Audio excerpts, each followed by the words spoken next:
नमस्कार, आप देख रहे हैं IBC 24। मैं हूं राहुल सिन्हा। मध्य प्रदेश के खबरों के बुलेटिन मेरा मध्य प्रदेश में आपका स्वागत है। बुलेटिन की शुरुआत करेंगे इस वक्त की बड़ी खबर से। देपालपुर से बड़ी खबर मिल रही है। आकाशीय बिजली गिरने से 3 लोगों की मौत हो गई। बिजली गिरने से 2 लोग घायल हो गए हैं। देपालपुर के जम्बूड़ी सरवर गांव की यह घटना है। तो बड़ी खबर देपालपुर से, जहां पर आकाशीय बिजली गिरने से 3 लोगों की मौत हो गई, वहीं बिजली गिरने से 2 घायल हो गए हैं। देपालपुर के जम्बूड़ी सरवर गांव की यह घटना है। तो तस्वीरें आप देख सकते हैं। देपालपुर से बड़ी खबर, जहां आकाशीय बिजली गिरने से 3 लोगों की मौत हो गई, वहीं 2 लोग घायल हो गए हैं। देपालपुर के जम्बूड़ी सरवर गांव की यह घटना है और तस्वीरें आपके सामने हैं। आकाशीय बिजली गिरने से 3 लोगों की मौत हो गई, तो वहीं 2 लोग घायल हो गए। तो देपालपुर से बड़ी खबर, जहां आकाशीय बिजली गिरने से 3 लोगों की मौत हो गई है, 2 घायल हो गए। यत्नेश हमारे सहयोगी ज्यादा जानकारी के साथ फोन लाइन पर जुड़ रहे हैं। यत्नेश, कैसे हुआ है हादसा और क्या कुछ अपडेट इस पूरे घटना को लेकर? जी, ये घटना कुछ देर पहले की है, जब देपालपुर के समीप डासरी गांव के एक ही परिवार के 4 सदस्य एक शादी समारोह में जा रहे थे। उसी बीच हाथोद के पास जम्बूड़ी सरवर गांव आता है। वहां कुछ बारिश जैसी स्थिति बनी, तूफान जैसी स्थिति बनी, तो चारों सदस्य परिवार एक आम के पेड़ नीचे बैठे ताकि बारिश से और तूफान से बचा जा सके। उसी बीच आकाशीय बिजली गिरी, जिससे चारों लोग घायल हुए, जिसमें 3 लोगों की तो मौके पर ही मौत हो गई, जिसमें एक पिता सहित 2 बच्चे शामिल हैं। साथ ही जो मृतक की पत्नी है अनीता, उसका इलाज इंदौर में जारी है, जो कि अभी गंभीर स्थिति में बनी हुई है। तीनों का पोस्टमार्टम के लिए हाथोद रेफर किया गया, जहां उनका पोस्टमार्टम होना है। वहीं पत्नी अनीता की स्थिति गंभीर है, जिसका इलाज इंदौर के हॉस्पिटल में जारी है। यत्नेश, इस जानकारी के लिए आपका बहुत बहुत शुक्रिया। तो हमारे सहयोगी यत्नेश बता रहे थे किस तरीके से यह हादसा हुआ। बढ़ते आगे, लंबे इंतजार के बाद बीजेपी ने भोपाल लोकसभा सीट से साध्वी प्रज्ञा सिंह ठाकुर का नाम लगभग तय कर लिया है। दिग्विजय सिंह के खिलाफ चुनावी मैदान में उतारने के लिए सिर्फ उनके नाम की औपचारिक घोषणा बाकी है। साध्वी प्रज्ञा ठाकुर से IBC 24 की संवाददाता ने खास बातचीत किया और वो भोपाल सीट से जीत सुनिश्चित करेंगी। दिग्विजय सिंह पर निशाना साधते हुए उन्होंने कहा कि वो धर्म के नाम पर राजनीति करने वाले इंसानों में है और ऐसे लोगों की हार तय है और इस चुनाव में अधर्म पर धर्म की जीत होगी। साध्वी प्रज्ञा सिंह ठाकुर से बातचीत की हमारे संवाददाता आकांक्षा शर्मा ने। मध्य प्रदेश में बीजेपी ने लंबे इंतजार के बाद भोपाल लोकसभा सीट से उम्मीदवार का नाम लगभग तय कर लिया है। साध्वी प्रज्ञा सिंह ठाकुर का नाम लगभग तय हो गया और इस समय साध्वी प्रज्ञा सिंह ठाकुर हमारे साथ मौजूद है। दीदी, आपका नाम लगभग तय है। बहुत से नाम उठे, बहुत सी हवाएं चली, लेकिन लगभग आपका नाम तय है। कैसे ये चुनौती को आप देख रही हैं? नहीं, ये सामने पक्ष जो है वो चुनौती नहीं हो सकती। हाँ, लेकिन चुनाव में खड़े हैं और यदि मुझे अवसर दिया जाता है तो मैं तैयार हूँ धर्म युद्ध के लिए। धर्म युद्ध आप इसे बता रही हैं। आपके सामने पूर्व मुख्यमंत्री दिग्विजय सिंह खड़े हुए हैं और लगातार सक्रिय हैं और 10 साल के बाद कम बैक कर रहे हैं राजनीति में। आपको क्या लगता है एक टफ फाइट होगी ये? नहीं, बहुत सरल और सहज चुनाव है ये। और क्योंकि मैंने कहा ना, ये धर्म और अधर्म का युद्ध है और ये शाश्वत सत्य है कि धर्म की जीत होती है, सत्य की जीत होती है और ये जीत हमारी होगी। राम जी का अस्तित्व नहीं है इनकी दृष्टि में, कांग्रेस की दृष्टि में, दिग्विजय सिंह की दृष्टि में। और उसके बाद ये राम जी का मंदिर बनाएंगे यहाँ भोपाल में। आतंकवाद इनके लिए कोई मुद्दा नहीं है। आतंकवादियों को जी लगाते हैं और अभी तो इनके मैनिफेस्टो में ये सभी चीज़ें आ गई हैं कि उनके लिए वो काम करेंगे। इतने समय हो गए, इतने साल बीत गए, सक्रिय राजनीति से आप बहुत दूर हैं, तो लगता नहीं कहीं ना कहीं इसका थोड़ा नुकसान झेलना पड़ेगा? नहीं, मैं राजनीति में प्रत्यक्ष नहीं थी, किंतु जब राजनीतिक विषय आता था, चुनाव जब होते हैं, तो मैं राष्ट्रीय विचारधारा के मुद्दों पर लोगों का समर्थन करती थी, उनके चुनाव की कैंपेनिंग करती थी और उनको दायित्व पद दिलवाने में मेरा पूरा हस्तक्षेप रहता था। और हाँ, ये ज़रूर है कि मैं प्रत्यक्ष कभी मीडिया में आना या हमारा नाम हो जाए इसके लिए मैं कभी कार्य नहीं करती थी। सभी को समान अधिकार मिले, सभी का विकास हो, यही एजेंडा लेकर भोपाल में उतरेंगी साध्वी प्रज्ञा सिंह ठाकुर। लगभग नाम तय है, बस औपचारिक घोषणा होना बाकी है।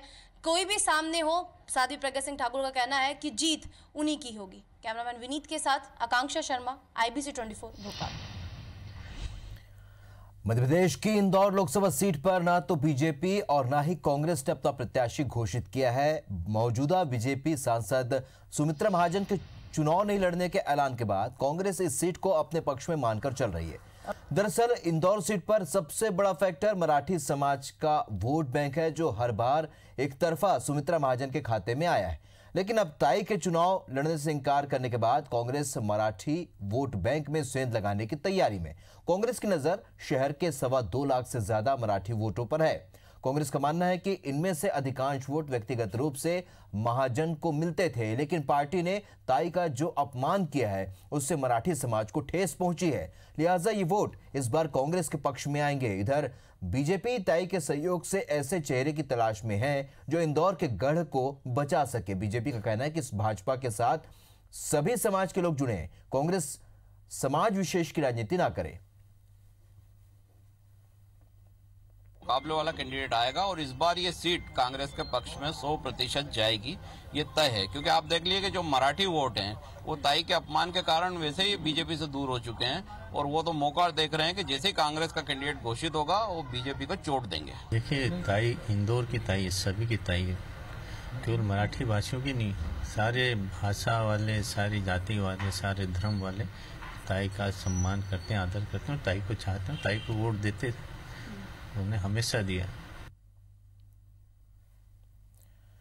चुनाव से पहले बीजेपी कांग्रेस के खिलाफ एक और अभियान चलाने जा रही है। बीजेपी 100 दिन की कांग्रेस सरकार के खिलाफ आरोप पत्र लाने की तैयारी में है, जिसमें वो सरकार के अधूरे वादे और खामियों के पूरे होमवर्क के साथ मैदान में उतरेगी। इस आरोप पत्र का जिम्मा बीजेपी के एक्सपर्ट्स और दिग्गज नेताओं को दिया गया है। इधर कांग्रेस बीजेपी के खिलाफ एड कैंपेन चला रही है, जिसमें मोदी सरकार की नाकामियों और कमलनाथ सरकार की योजनाओं का बखान किया जा रहा है। कि भारतीय जनता पार्टी सूक्ष्मता से अध्ययन करा रही है कि जिस तरीके से कांग्रेस सरकार ने अपने आने के बाद से वादों में खिलवाड़ किया है, वचन पत्र में कहीं ना कहीं तोड़ मरोड़ करने की कोशिश करी है और जिस तरह से अपने खुद के दिए हुए वचनों को नहीं निभाया है, उस पर भारतीय जनता पार्टी एक आरोप पत्र जल्दी पेश करने वाली है। भाजपा को तो राज्य सरकार, कांग्रेस की सरकार के खिलाफ धन्यवाद पत्र लाना चाहिए। धन्यवाद पत्र इसलिए लाना चाहिए कि इतिहास में पहली बार ऐसा नहीं हुआ कि किसी भी सरकार ने 100 दिन के अंदर अपने वचन पत्र के 83 महत्वपूर्ण वादे पूरे किए हैं। मध्य प्रदेश के मालवा निमाड़ क्षेत्र से खंडवा लोकसभा सीट पर भाजपा और कांग्रेस के पूर्व प्रदेश अध्यक्षों के बीच कांटे की टक्कर है। यहां कांग्रेस के पूर्व प्रदेश अध्यक्ष और पूर्व सांसद अरुण यादव का मुकाबला भाजपा के पूर्व प्रदेश अध्यक्ष नंद कुमार सिंह चौहान से है। अरुण यादव के समर्थन में कांग्रेस ने कृषि मंत्री सचिन यादव और स्वास्थ्य मंत्री तुलसी सिलावट को चुनावी मैदान में उतार रखा है। दोनों मंत्री अरुण यादव की ढाल बनकर गांव-गांव प्रचार कर रहे हैं और नंद कुमार सिंह चौहान पर निशाना साध रहे हैं। सांसद नंद कुमार 7वीं बार चुनावी मैदान में, वे पार्टी के पूर्व प्रदेश अध्यक्ष हैं, लेकिन अकेले ही अरुण यादव के सामने किला लड़ा रहे हैं और अपनी जीत का दावा भी कर रहे हैं। बता दें कि अरुण यादव यहां से एक बार जीतकर केंद्र में मंत्री भी बन चुके हैं, लेकिन नंद कुमार सिंह चौहान 5 बार जीतने के बाद भी कभी मंत्री नहीं बने। जुमले का मतलब मजाक, मेरे राष्ट्र के लोगों से मजाक कोई कर सकता है देश के अंदर, उस विचारधारा का नाम भाजपा है। इसलिए नंदू भैया जो बोले उसको मानना पड़ेगा। तमाम परिवार के सदस्यों ने ये ठान लिया है कि इस बार जो है हम ऐसे व्यक्ति को जो है बाहर का रास्ता दिखाएंगे जिन्होंने इस क्षेत्र के साथ में जो है दगा करी है, जो सपने सजोए उन्होंने अपनी आंखों में सजोए थे, उनके साथ में जो उन सपनों को बिखरने का काम किया।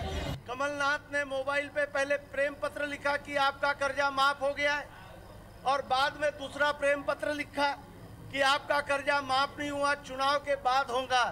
ये दगा और धोखा कांग्रेस का जनता समझ चुकी है। बीजेपी के सह संगठन महामंत्री सौदान सिंह पर गंभीर आर्थिक अनियमितता के आरोप लगे हैं। उन पर आरोप है कि उन्होंने कई सांसदों से एक ही जगह पर विकास कार्यों के लिए कई बार करोड़ों की राशि आवंटित कराई, लेकिन इस सरकारी राशि का दुरुपयोग किया गया और इस मामले में ईओडब्ल्यू में शिकायत की गई है।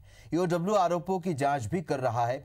सौदान सिंह विदिशा जिले के कागपुर गांव के रहने वाले हैं। वहां उनका आलीशान उनकी कोठी है।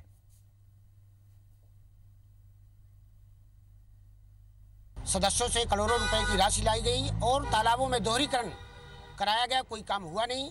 जो भी काम तालाब से मिट्टी निकली, उस मिट्टी से वहां के निवासी सौदान सिंह जी द्वारा लगभग 27 एकड़ शासकीय जमीन पर मिट्टी डलवा करके और खेती की जा रही है। इसकी शिकायत हमने ईओडब्ल्यू में किया है। इंदौर की जहां रीगल चौराहे पर एवर फ्रेश दुकान को हटाने के दौरान दुकान मालिक का निगम दस्ते से जमकर विवाद हुआ। दरअसल इस दुकान में बदमाशों की आवाजाही को लेकर नगर निगम को शिकायत दी गई थी, जिस पर नगर निगम के आदेश के बाद नगर निगम दुकान को तोड़ने के लिए पहुंचा था। इस दौरान दुकान मालिक और नगर निगम दस्ते के बीच जमकर झड़प हुई। दुकान तोड़े जाने पर दुकानदार रत्न कुमार ने आत्महत्या करने की धमकी तक दे डाली, लेकिन नगर निगम नहीं रुका। अपना कैलाश भी जो जी महापौर थे, हमारी दुकान वो थी, उससे पीछे करा 10 फीट, बोले 10 फीट पीछे करो।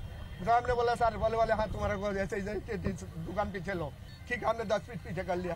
फिर थोड़ी दिन चली, फिर अमित उमाचंद्र शर्मा आए, महापौर बने, उन्होंने आके बोले वाले 10 फीट और लेना पड़ेगा आपको, इधर के पीछे हो जाओ। कि इनके द्वारा जो भी कागज दिए गए थे मार्केट विभाग के द्वारा अमान्य किए गए हैं और ये माना गया है कि पूर्ण रूप से अवैध है, लिहाजा आज इसको हटाने की कार्रवाई की जा रही है। अब मध्य प्रदेश के भी अदालतों में सुनवाई का सीधा प्रसारण जल्द देखा जा सकेगा। अदालतों में पारदर्शिता बढ़ाने के मकसद से हाईकोर्ट की वेबसाइट पर मामलों की सुनवाई का सीधा प्रसारण किए जाने की मांग करते हुए जबलपुर हाईकोर्ट में एक जनहित याचिका दायर की गई थी। याचिका पर सुनवाई के दौरान मध्य प्रदेश सरकार की ओर से हाईकोर्ट के रजिस्ट्रार जनरल को पत्र लिखा गया, जिसमें हाईकोर्ट को कोर्ट प्रोसेसिंग के लाइव स्ट्रीमिंग की प्रक्रिया शुरू किए जाने पर विचार करने के लिए कहा गया। मौसम की मध्य प्रदेश के कई शहरों में मौसम का मिजाज बदला है। तेज आंधी तूफान के साथ कई जगहों पर बारिश हुई है। 5 तस्वीरें हम आपको दिखाते हैं। सीहोर, उन्हेल, श्योपुर, खरगोन और धार। बेमौसम हुई इस बारिश से जहां लोगों को थोड़ी राहत मिली है, लेकिन फसलों को भी नुकसान हुआ है। तो ये 5 तस्वीरें आपके सामने मौसम के बदले मिजाज की। तो लोगों को तो गर्मी से राहत मिली है, लेकिन किसानों को इस अचानक बदले मौसम से जरूर नुकसान पहुंचा है।